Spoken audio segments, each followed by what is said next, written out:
नमस्कार दोस्तों, मैं विवेक पांडे पार्थ एजुकेशन में आपका स्वागत करता हूं। हम आपको हिंदी पढ़ाने जा रहे हैं और हिंदी के आज पहले अध्याय की ओर हम बढ़ेंगे। और इसको आगे ले चलने से पहले मैं कुछ महत्वपूर्ण बिंदुओं पर चर्चा करना चाहूँगा। जैसा कि आप देख सकते हैं आपके सामने यहाँ पर दो शब्द लिखे हुए हैं। पहला शब्द है हिंदी और दूसरा शब्द है व्याकरण। सबसे पहले मैं इसकी पुष्टि कर देना चाहूँगा कि हिंदी का क्या अर्थ है। क्या हिंदी ही मैं पढ़ाने जा रहा हूँ और आप हिंदी ही पढ़ने वाले हैं या फिर कुछ और बात है। और सबसे पहली चीज़ यहाँ पर यह भी देखना चाहिए कि हिंदी पहले आई, यानी हिंदी का मतलब होता है भाषा। भाषा पहले आई अथवा दूसरे अंक पर आप देख रहे होंगे व्याकरण, कि व्याकरण पहले आया। कौन पहले आया? एक बात बताइए, क्या आप जब प्राथमिक स्तर पर पढ़ने के लिए गए तो उन दिनों आपने सबसे पहले व्याकरण चर्चा शुरू किया था आपके गुरुजी ने, या आपको पहले हिंदी पढ़ाई गई थी? अब यहाँ पर कुछ पॉइंट्स देखिएगा। जब आप पहली बार स्कूल जाते हैं प्यारे बच्चों, तो उस परिस्थिति में क्या होता है कि अध्यापक आपको कुछ बिंदु पढ़ाते हैं जो भाषा से आधारित होते हैं। भाषा पर आपको पहले वर्णमाला पढ़ाई जाती है, जिसके अंतर्गत क, ख, ग, अंग, च, छ ये सब चीज़ें पढ़ाई जाती हैं। ना कि पहले ही दिन आपको रस, छंद, अलंकार के गूढ़ रहस्यों में डुबा दिया जाता है। और अगर ऐसा नहीं होता तो इसका सीधा अर्थ निकलता है कि व्याकरण जो है ये बाद में आया है, जबकि हमारा हिंदी पहले आया है। और यहाँ यह भी ध्यान देने वाली बात है कि हिंदी अपने आप को परिनिष्ट करने के लिए, समृद्ध बनाने के लिए व्याकरण का केवल और केवल प्रयोग करती है। एक बार छात्र ने हमसे पूछा कि सर, क्या काव्य रचना करने के लिए या भाषा लेखन के लिए अगर मैं कोई उपन्यास लिखना चाहता हूं तो क्या आवश्यक है कि कविता लेखन में व्याकरण को बड़ा महत्व दिया जाए? तो मैं आपसे कहूंगा कि कविता लेखन में व्याकरण का कोई महत्व नहीं होता है। कविता लेखन में आपके भावों का महत्व होता है, व्याकरण का महत्व नहीं होता है। इस बात का हमेशा ध्यान दीजिएगा। आइए अब बात करते हैं ये हिंदी क्या है। सबसे पहले 13वीं सदी के आसपास, 13वीं सदी के आसपास सबसे पहले हिंदी शब्द का प्रयोग आपको मिलता है। कहाँ? 13वीं सदी में। 13वीं सदी में सबसे पहले एक कवि हैं जिनका नाम है औफी। इनका नाम है औफी। अब ये औफी कौन है तो आपको बता दें, ये औफी जो थे फारसी कवि थे। क्या थे बेटा? फारसी कवि। तो मैंने आपको बताया कि लगभग 13वीं सदी की बात है। 13वीं सदी में एक कवि आते हैं जिनका नाम रहता है औफी। और ये कहाँ से बिलोंग करते हैं, कहाँ से आते हैं? तो आप कहेंगे फारस से, फारसी थे। इसलिए मित्र जो इनकी भाषा होगी औफी जी की, वो क्या होगी? तो आप कहेंगे कि इनकी भाषा भी मित्र क्या होगी? फारसी होगी। बोलिए, इनकी भाषा भी फारसी होगी। तो हिंदी शब्द का प्रयोग सर्वप्रथम 13वीं सदी में औफी के द्वारा, और इनकी भाषा फारसी। क्यों? क्योंकि फारस से आए थे। आप मान लीजिए उर्दू भाषा के जानकार हैं और आपका एक मित्र राम हिंदी भाषा का जानकार है, और आपका एक मित्र सुरेश जो अंग्रेजी भाषा का जानकार है। यदि मैं आपसे कहूं कि अपने अपने नाम लिखिए, तो आप ये बताइए कि आप सब अपने नाम किस किस भाषा में लिखेंगे? जिस भाषा के जानकार हैं उसी भाषा में तो अपने नाम को लिखेंगे ना। इसका मतलब ये हुआ कि हिंदी भाषा का जानकार हिंदी भाषा में अपना नाम लिखेगा, उर्दू भाषा का जानकार उर्दू भाषा में अपना नाम लिखेगा, और अंग्रेजी भाषा का जानकार अंग्रेजी भाषा में अपना नाम लिखेगा। तो यहाँ बड़ा महत्वपूर्ण बिंदु मैं आपको बताना चाहूँगा। 13वीं सदी में सबसे पहले औफी, इनकी भाषा फारसी, और ये फारस से आए थे। इन्होंने एक साहित्य ग्रंथ लिखा। क्या लिखा बेटा? साहित्य ग्रंथ। एक साहित्य ग्रंथ लिखा। वह साहित्य ग्रंथ किस भाषा में रहा होगा? क्योंकि मैंने आपको बता दिया इनकी भाषा फारसी थी, इसीलिए वो फारसी में रहा होगा। इसी साहित्य ग्रंथ में 3 शब्दों का प्रयोग करते हुए पाए जाते हैं। पहला शब्द है हिंदी, दूसरा हिंदवी, तीसरा हिंदुस्तानी।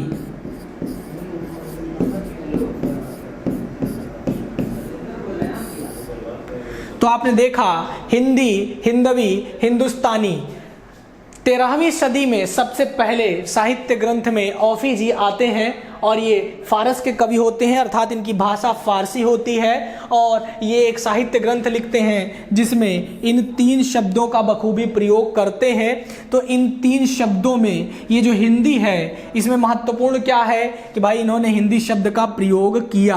अब देखिए इंपॉर्टेंट क्या है, हिंदी शब्द का प्रयोग किया तो अब आपसे प्रश्न पूछेंगे हिंदी किस भाषा का शब्द है। बताइए हिंदी किस भाषा का शब्द है।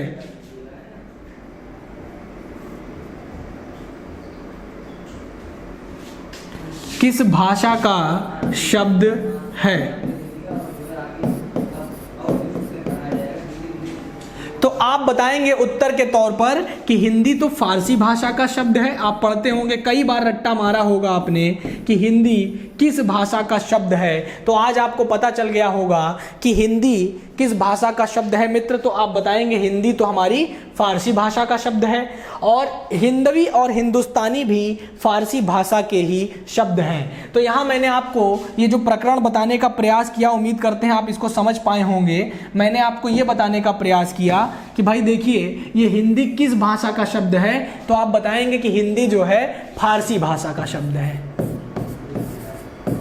एक प्रश्न क्लियर, हिंदी किस भाषा का शब्द है, तो हिंदी फारसी भाषा का शब्द है। आजकल बड़ा चलन में है कि उर्दू भी पूछ लेते हैं कि उर्दू किस भाषा का शब्द है। तो ध्यान दीजिएगा, जब तुर्कों का आक्रमण हुआ था हमारे यहाँ, तुर्कमेनिस्तान से आए थे वो, तो उस समय उर्दू भाषा हमारे देश में प्रचलन में आई और वहीं से उर्दू भाषा उर्दू जो है किस भाषा से लिया गया, यानी किस भाषा का शब्द है। तो आप बताएंगे तुर्की भाषा का शब्द है उर्दू। उर्दू किस भाषा का शब्द है मित्र, तो बताएंगे तुर्की भाषा का शब्द है और हिंदी तो हमारी फारसी भाषा का शब्द है। इतनी चीजें आपने देख लिया। आप चाहें तो इसका स्क्रीनशॉट ले लीजिए, मैं थोड़ी देर साइड हट जाता हूं, इसका स्क्रीनशॉट ले लीजिए अथवा इसका पूरा पीडीएफ आपको मिल जाएगा, हमारे हाथ से लिखा हुआ नोट्स आपको मिल जाएगा जो कि आपको उपलब्ध कराया जाएगा। और मैं आपको बता दूं कि बार बार ये पूछने की आवश्यकता नहीं है कि सर किस एग्जाम के लिए है, किस एग्जाम के लिए है। मैं आपको इंडिविजुअल हिंदी पढ़ा रहा हूं जिसके अंतर्गत आप किसी भी परीक्षा में बैठने वाले विद्यार्थी हों वहां पर ये हिंदी आपके काम आएगी। उसके बाद देखिए दोस्तों, अब मैंने आपको इतनी चीजें बता दिया। अब देखिए जरा व्याकरण की बात करते हैं और उसमें हिंदी मैंने बता दिया कि हिंदी किस भाषा का शब्द है, तो आप बताएंगे कि हिंदी फारसी भाषा का शब्द है। उर्दू किस भाषा का शब्द है, उर्दू तुर्की भाषा का शब्द है। उसके बाद एक महत्वपूर्ण प्रश्न आपके सामने रखने जा रहा हूं, सुनिएगा और उत्तर दीजिएगा। मैं अगर आपसे पूछूं कि बेटा जरा बताओ ये हिंदी, इसमें कितने शब्द हैं, तो आप बताओगे कि भाई शब्द तो एक ही है। कितने वर्ण हैं, तो आप क्या बताओगे। इसके लिए मैं आपको वर्णों का ज्ञान करना सिखाऊंगा पहले अध्याय वर्णमाला के तौर पर। वहां पर मैं आपको इसकी विस्तृत व्याख्या करके बताऊंगा जिसकी ओर मैं अग्रसर हो रहा हूं, चल रहा हूं। अब देखो बेटा जरा सा ध्यान देना। देखिए अब बात आती है व्याकरण।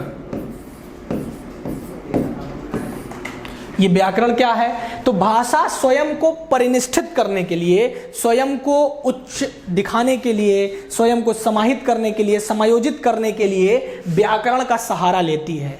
भाषा को निश्चित नियमों और प्रक्रमों में बांधना ही व्याकरण कहलाता है। व्याकरण का संधि विच्छेद बी धन आधन करण होता है। क्या होता है मित्र, बहुत ज्यादा पूछा गया है ये प्रश्न, आपसे पूछे हैं कि जरा बताइए कि व्याकरण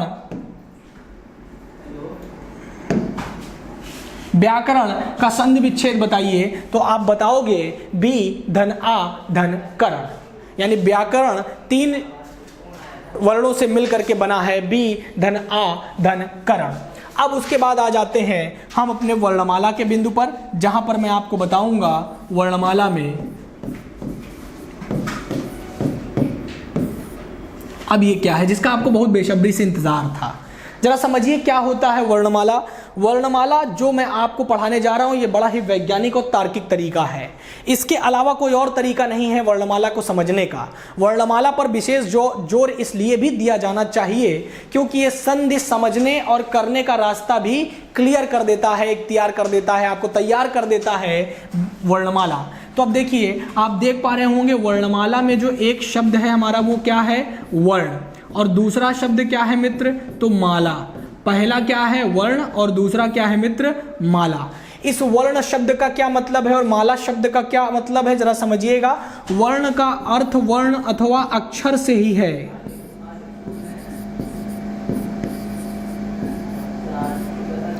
परंतु माला शब्द का अर्थ समूह से लिया गया है।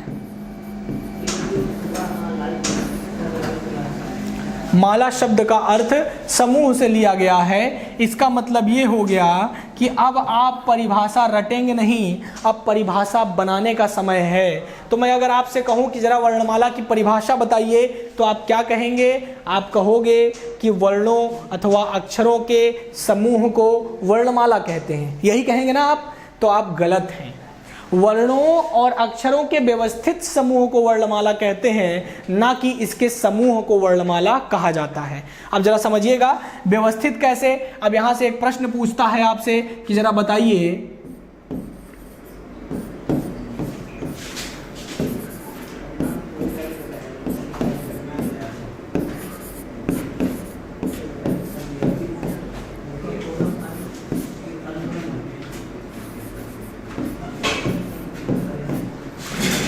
ये चार विकल्प आपके सामने रखे गए हैं, इन चार विकल्पों में वर्णमाला है।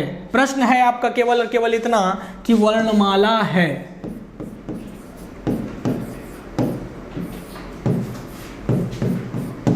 बताइए, वर्णमाला है। चार विकल्प हैं। पहला विकल्प क ख ग, दूसरा घ च ट, तीसरा ह र ल, चौथा ट ज ल। तो अब जरा मुझे बताइए कि निम्नलिखित में से वर्णमाला कौन है। तो आप क्या बताएंगे, वर्णमाला कौन है। तो आप बताओगे बेटा विकल्प एक सही है, विकल्प का सही है। क्यों, क्योंकि यहाँ पर जो क्रम है वर्णमाला का ये एकदम व्यवस्थित है। क के बाद ख, ख के बाद ग। तो चूंकि यह क्रम एकदम व्यवस्थित है, इसी कारण यह वर्णमाला है और बाकी वर्णमाला नहीं है। ये आप समझ पा रहे होंगे। मैंने आपको बताया कि ये व्यवस्थित क्रम है इसीलिए वर्णमाला है, ये व्यवस्थित क्रम नहीं है इसीलिए वर्णमाला नहीं है। ये वर्णक्रम हो सकते हैं। क्या हो सकते हैं, वर्णक्रम हो सकते हैं, यानी वर्णमाला में आने वाले कुछ क्रमांक हो सकते हैं, लेकिन यहाँ इसकी व्यवस्थित, इसका प्रॉपर अरेंजमेंट नहीं है, इसको व्यवस्थित नहीं किया गया है, इसलिए इसको वर्णमाला नहीं कहा जा सकता। अब आप देखिए इसके आगे के बिंदुओं को गौर करिए। अब मैं आपको बता दिया कि वर्णमाला क्या है, लेकिन यहीं से कुछ और पॉइंट नोट करिएगा। देखिए, मैंने आपको बताया कि वर्णमाला दो शब्दों से मिलकर बना है, वर्णधन माला। और मैंने आपको यह भी बता दिया कि वर्णमाला का अर्थ क्या होता है। तो आप बताएंगे वर्णों अथवा अक्षरों के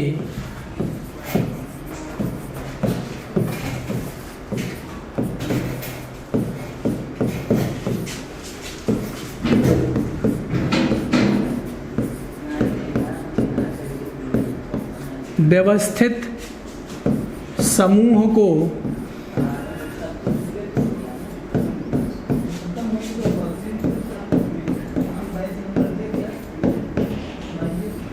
वर्णमाला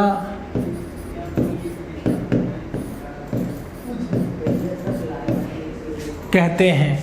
अब जरा समझिएगा, वर्णों अथवा अक्षरों के व्यवस्थित समूह को वर्णमाला कहते हैं। अब यहाँ पर दूसरा बिंदु देखिएगा, यहीं से जो दूसरा प्रश्न आपसे पूछेंगे वो ये है कि वर्णमाला कैसा शब्द है।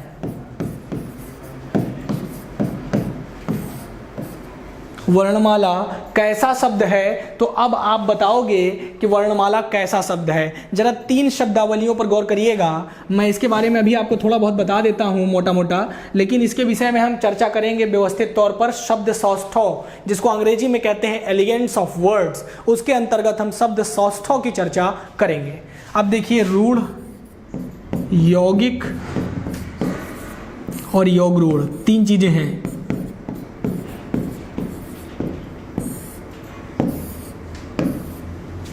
ये रूढ़ क्या है, कोई ऐसा शब्द जिसका अपना स्वयं का कोई प्रॉपर अर्थ निकलता हो, व्यवस्थित अर्थ निकलता हो। नाम लेते ही यदि किसी शब्द का, किसी वर्ण का नाम लेते ही हमारे मस्तिष्क पटल पर एक चित्र अंकित हो जाता है, मानव पटल पर अगर चित्र अंकित हो जाए तो वह रूढ़ शब्द है। या फिर आप किताबी भाषा में समझना चाहते हैं तो ऐसा समझें कि जिन शब्दों का विघटन करने पर, जिन वर्णों का या जिन शब्दों को तोड़ने पर या विघटन करने पर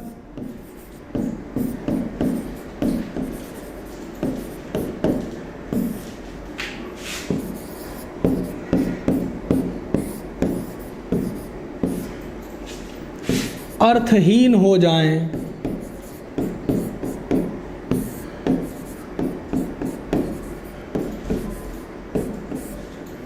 उसे रूढ़ शब्दों की संज्ञा दी जाती है।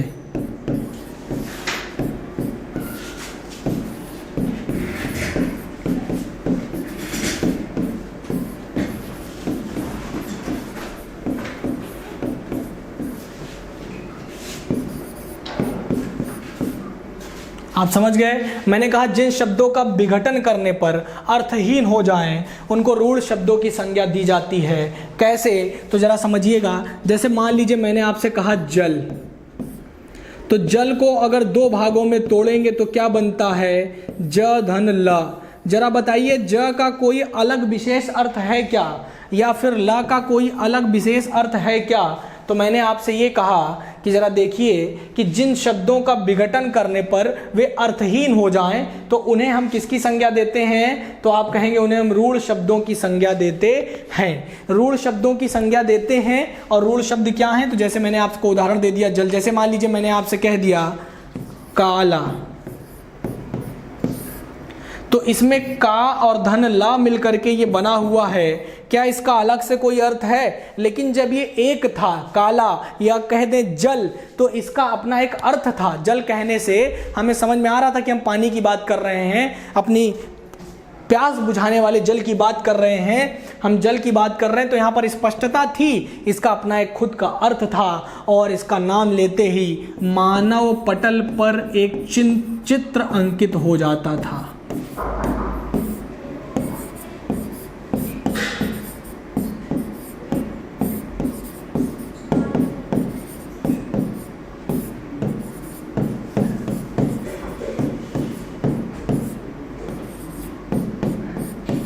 तो आप क्या कहोगे कि मस्तिष्क पटल पर या मानव पटल पर एक चित्र अंकित हो जाए तो वहां पर हम रूढ़ शब्दों को पहचान लेंगे कि ये शब्द कैसे शब्द हैं? रूढ़ शब्द हैं। अब जरा बात करेंगे यौगिक की, तो मैं फिर से इसे हटाऊंगा और आपको बताऊंगा कि ये यौगिक क्या होते हैं। जरा इसको भी समझ लीजिए।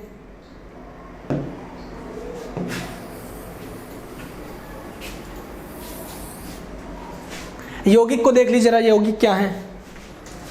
अब यदि मैं यौगिक की बात करूं,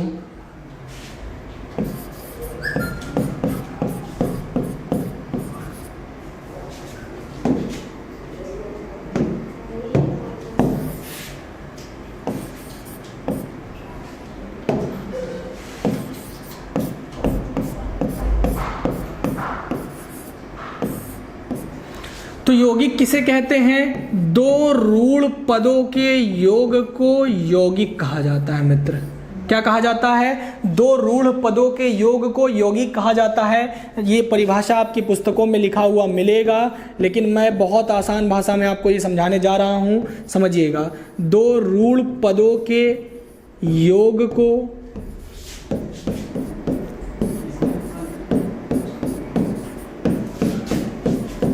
यौगिक की संज्ञा दी जाती है।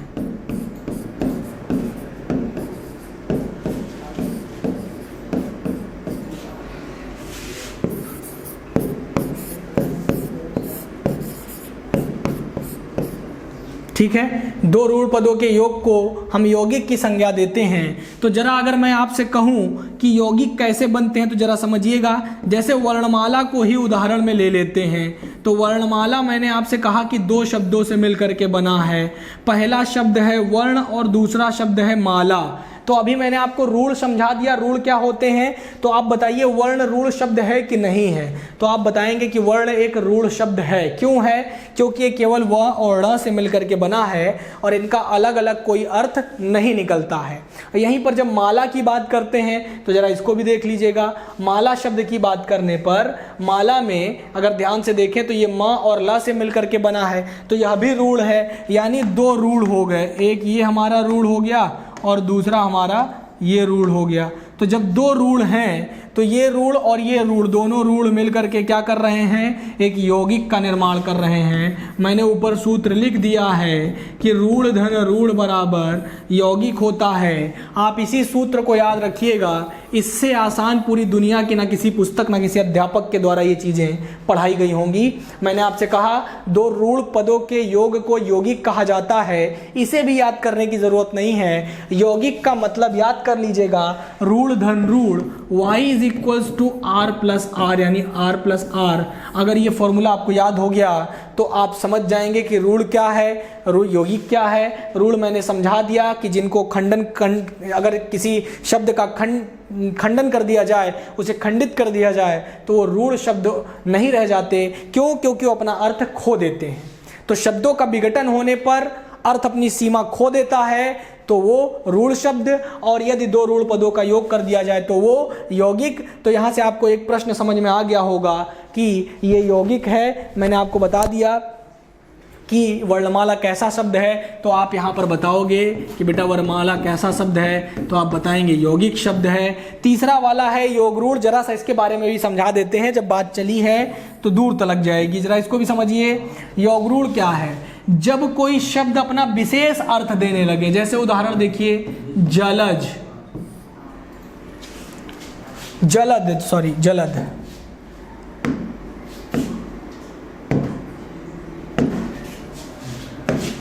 जैसे मैंने आपसे कह दिया जलद,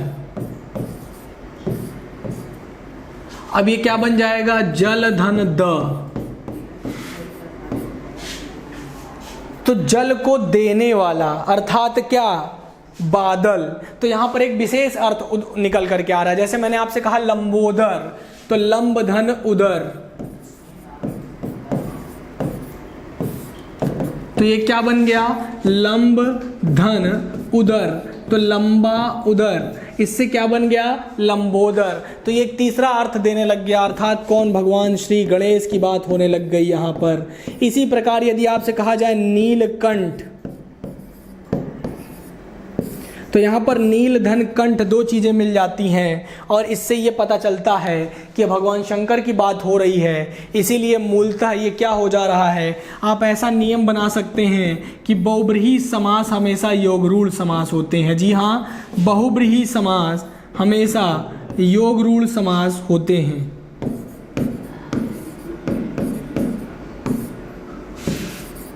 हमेशा योगरूढ़ होते हैं।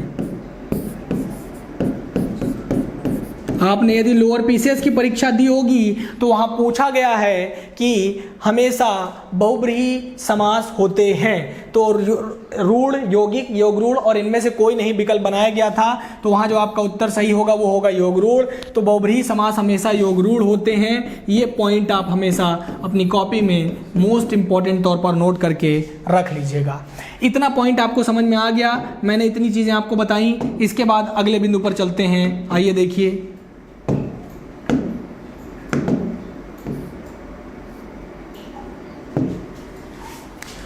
अब देखिए मैंने आपको बता दिया वर्णमाला क्या है। तो अब आप कहेंगे कि वर्णमाला जो है वो दो वर्णों के व्यवस्थित क्रम को ही वर्णमाला कहा जाता है। अब जरा समझिए, वर्ण और अक्षर दो नई चीजें आई थी अभी। तो वर्ण क्या है और अक्षर क्या है, मैं इसकी चर्चा करने जा रहा हूं।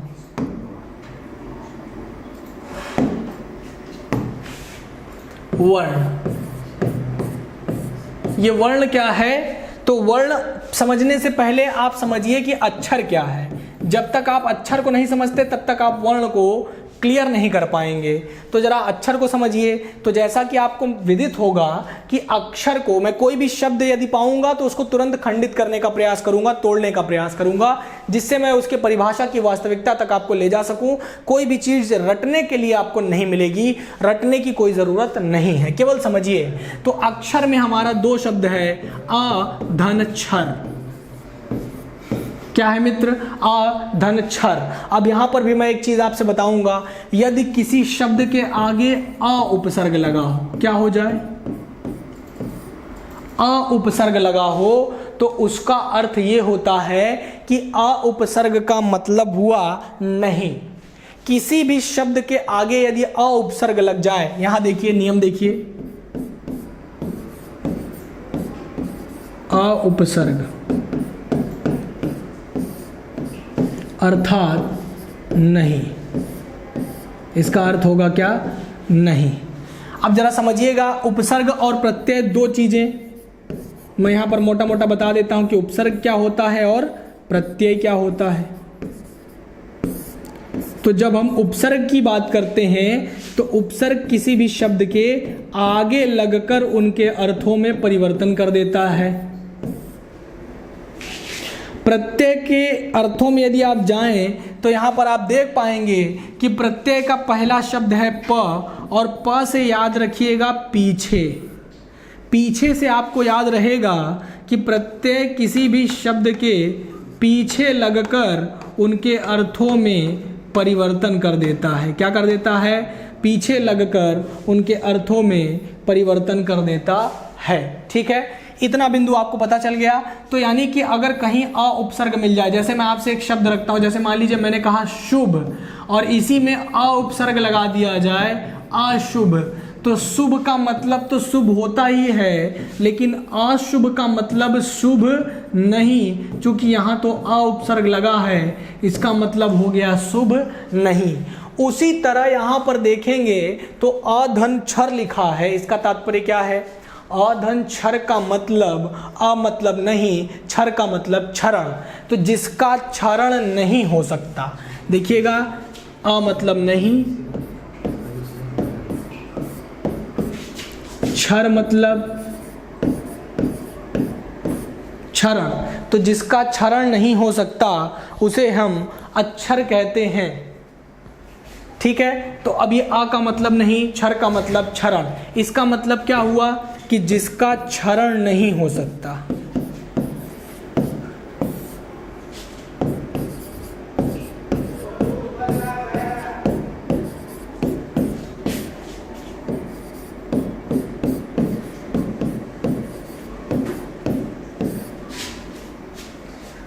उसे अक्षर कहते हैं।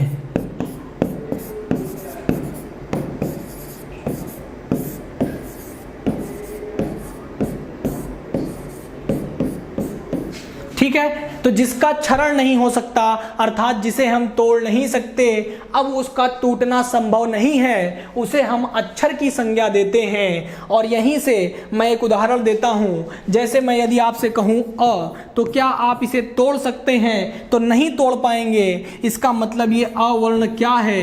ये अक्षर है, लेकिन इसका कतई ये मतलब नहीं होता कि सभी स्वर अक्षर होते हैं या सभी व्यंजन अक्षर होते हैं। मैं इस कक्षा के दूसरे भाग में आपको ये समझाऊंगा कि मूल तौर पर अक्षर क्या है और वर्ण क्या है, इन दोनों में परिवर्तन कैसे देखा जा सकता है। तो आज के लिए दोस्तों इतना ही। तब तक खुश रहिए, मस्त रहिए, पढ़ते रहिए। हम अगले वीडियो में मिलते हैं। नमस्कार।